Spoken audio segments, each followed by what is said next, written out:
Good afternoon all of you मेरे प्यारे भैया बहनों। जैसा कि आपने पूर्वज वीडियो में अध्ययन किया हमारे पुराने लेक्चर में कि किस तरीके से फ्रांसीसी क्रांति का प्रादुर्भाव होता है, किस तरीके से उस फ्रांसीसी क्रांति का कारण बनता है और उसके मूलतः क्या परिणाम होते हैं। तो आज हम आपको उस क्रांति का तत्कालीन कारण बताएंगे कि मुख्य रूप से उसका तत्कालीन कारण क्या था, तत्कालीन या तत्कालिक कारण क्या था, जिससे यह देखने को मिला कि पूरा का पूरा जन समुदाय एकजुट होकर फ्रांस में राजतंत्र के खिलाफ होकर प्रजातंत्र की मांग करता है। जिसमें आप यह समझेंगे कि लुई 16वां का आगमन जब होता है तो वह 175 वर्ष के बाद, जैसे लुई 16वां के पहले लुई 15वां, लुई 14वां, लुई 13वां, इस तरीके से 175 वर्ष बीत जाते हैं राजतंत्र प्रणाली देखते देखते। तो 1789 का समय आता है जिसमें सभा की बैठक के लिए स्टेट जनरल की प्रक्रियाओं को आमंत्रित किया जाता है। तो उस बैठक को बुलाने का एक महत्वपूर्ण यह प्रक्रिया थी कि जितना भी जन समुदाय था वह मुख्य रूप से 3 वर्गों में बटा हुआ था, जिसमें पूर्व में हमने चर्चा किया कि कुलीन वर्ग, मध्य वर्ग या निम्न वर्ग, इन तीनों वर्ग के लोगों ने यह गद्दी तैयार कर रखा था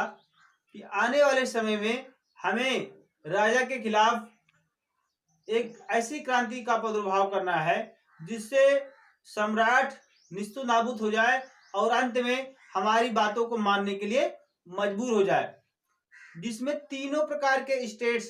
के लोगों को बुलाया गया था, जिसमें 800 से अधिक प्रतिनिधि थे और उन प्रतिनिधियों के द्वारा प्रत्येक स्टेट से अलग अलग चुनावी प्रक्रिया के द्वारा एक ही मत उसमें प्रस्तुत करना था। यानी प्रत्येक स्टेट से एक प्रमुख था जो उसमें भाग ले सकता था और सभी भाग नहीं ले सकते थे। सभी के मत पत्रों के माध्यम से जनता का जितना भी पत्र था वह उस प्रतिनिधि के द्वारा उसमें प्रस्तुत करवाना था। जो पेरिस के एक मिरर महल में यह देखने को मिलता है, एक दुर्ग था जो सबसे प्राचीन था, उसी में सम्राट द्वारा यह आयोजन किया जाता है कि इसमें बैठक होगी और इस बैठक में प्रतिनिधियों के मत रखे जाएंगे, जिसमें सबके अलग अलग मत देखने को मिले। 20 जून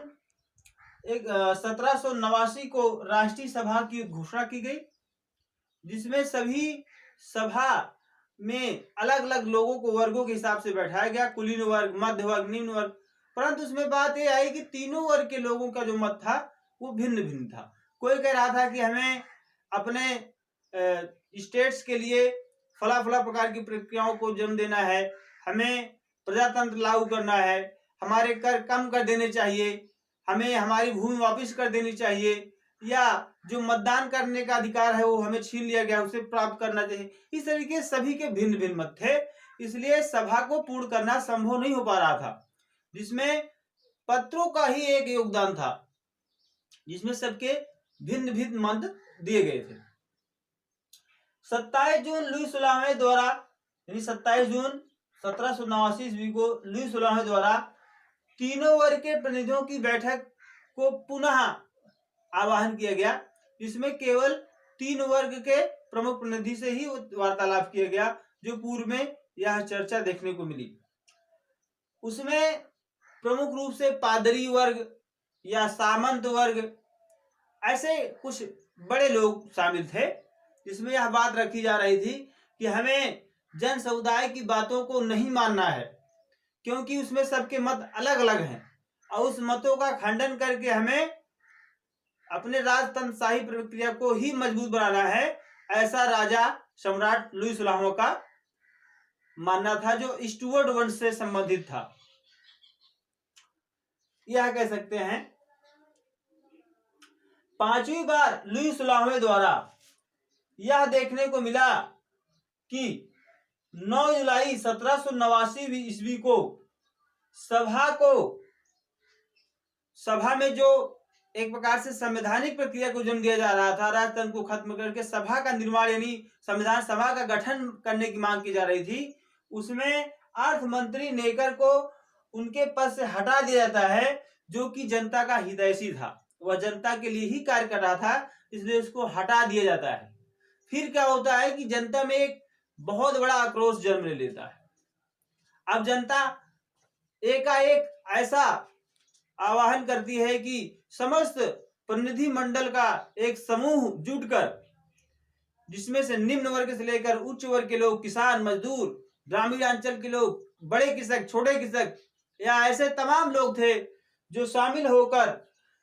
14 जुलाई 1789 ईस्वी को बास्तील नामक दुर्ग पर, जो पेरिस में है, उसके ऊपर धावा बोल देते हैं। और धावा बोलने के बाद क्या देखने को मिलता है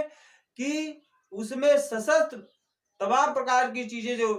रखी गई थी, जिसमें तमाम प्रकार के हथियार, गोला बारूद, ये समस्त चीजें थी, और भी वस्तुएं, वह दुर्ग को तोड़ दिया जाता है जो बास्तील नामक दुर्ग था, और उसमें से लूट पाट करके पूरा का पूरा जन समुदाय उसे तोड़ देता है, निष्क्रिय कर देता है। और फिर क्या देखने को मिलता है कि इसी घटना को एक लोकप्रियता देते हुए 14 जुलाई 1789 ईस्वी को ही मुख्य रूप से स्वतंत्रता का एक प्रमुख प्रादुर्भाव करके एक उद्भव कर दिया जाता है, जिसे एक महत्वता देखने को मिलती है कि फ्रांस की क्रांति का एक प्रादुर्भाव हुआ और एक आजादी का जश्न मनाती है। यह एक बड़ी विजय के रूप में, जिसमें लुई 16वें के महादुर्ग को तोड़कर, जो कि विशालकाय दुर्ग था, जिसमें वह विशालता पूर्वक जीवन यापन करता था, उसे तोड़कर, उसे खंडित करके वह एक बार फिर से बड़ा आह्वान दिखाती है जनता, और सामुदायिक रूप से जनसभाओं का एक बोलबाला हो जाता है। और आने वाले समय में यह प्रमुख रूप से जो घटनाएं देखने को मिली, वह कई चरणों में देखने को मिलती है, जिसको हम अगले वीडियो में अपने अगले लेक्चर के साथ चर्चा में फिर से प्रस्तुत करेंगे कि वह क्रांति पूर्ण रूप से कितने चरणों में कंप्लीट हुई, कितने चरणों में उस क्रांति का कह सकते हैं कि समापन हुआ, कितने चरणों में यह देखने को मिला कि वहां पर संवैधानिक प्रक्रिया का जन्म हुआ, और कैसे वहां पर राष्ट्रवाद की प्रक्रिया को एक पूर्णता मानते हुए वहां पर लोकतंत्र पूर्ण होता है, और वहां पर लोकतंत्रवादी व्यवस्था को कायम किया जाता है। हम आपसे एक रिक्वेस्ट करना चाहेंगे, I want to request all of you, please like and share our video. Thanks. जय हिंद, जय भारत।